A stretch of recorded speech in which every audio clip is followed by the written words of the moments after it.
Hey folks, Stronghold Crafter Kev here. Welcome to my channel.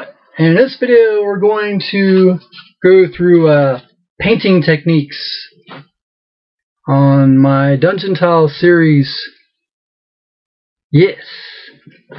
These painting techniques can be applied to, by the way, Jack says hi, he's been supervising my work. They can be applied to room tiles, they can be applied to straightaways, crossovers, whatever which is in a stone tile dungeon. And if you're new to the channel and you like what you see, feel free to subscribe. I have a lot more things coming to the channel. We don't want you to miss out. And if you're a subscriber, thank you! Really appreciate it. Oh yeah. For more information on my craft, visit my website, which is strongholdcrafter.com. And if you like this video, I'd appreciate a thumbs up. And I'll see you in a bit. Hey folks, welcome back to this tutorial. And here we have one of my dungeon tiles I made. And I'm going to show you how easy it is to do two colors of paint to come out with a nice shadowy stone effect. Okay, as you can see here, I had some leftover black paint, and I started doing the base coat on the outside. And when you're a crafter and you don't want to waste paint, sometimes you do that. But you can see the contrast with how the detail is starting to pop out with just the black. So I'll show you what I'm talking about. Now you can use a very small brush for the hard to reach areas in the corners. And that's what I'm going to do here.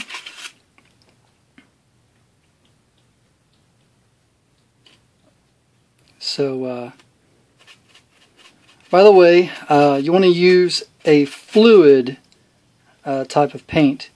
Now, what I mean is, it should be thin enough to where it actually goes into all the cracks that you have. And if it doesn't, well, then it's not fluid enough. So, I did buy some paint that was labeled as fluid, and it was still too thick. And I don't really recommend a brand of paint yet. I was using an Artist's Loft. Yes, Artist's Loft paint. And it was, like I said, not fluid enough. So I had to mix it with some water. Now you want the water to be enough to where it makes it thin enough to go into the cracks. As you can see here. Oh, sorry about the lighting, it's not the best. But you get the gist of it. So I'm going to pause the camera and get back to you. Alright, and this is what a completed tile should look like with the base coat black. This is all one coat, and as you can see with it fully dried, you can see how it sunk into the cracks, and it looks nice and even, more or less. You want a nice even coat. If you do have some white showing through in some spots, it's okay. You can either keep it, or you can just give it another paint over quick. It's totally up to you. But now we're going to go into the next part, which is the shading. So I use a let's see, Basics Liquitex neutral gray, and I've already put some in my trusty paint bowl. And this I neglected to mention that with the larger areas, I use a sponge brush instead of a bristle brush to cover the whole rest of the piece. And it's also good to maybe paint part of it first, let it dry, and you have something you can grab for painting the rest. Because there's always a part where, like, unless you don't care about getting paint on your hands and stuff. And this is acrylic paint I'm using, not the spray can of paint, because that stuff will eat the foam. There's something in the propellant that will cause it to eat the foam. Don't know what that is, and at this point I really don't care. All I know is, yes, this is hand painting at its best. So I take some paint on the brush there, and I gently scrape some of it off, and then just start lightly applying it. Sorry if my hand's in the way.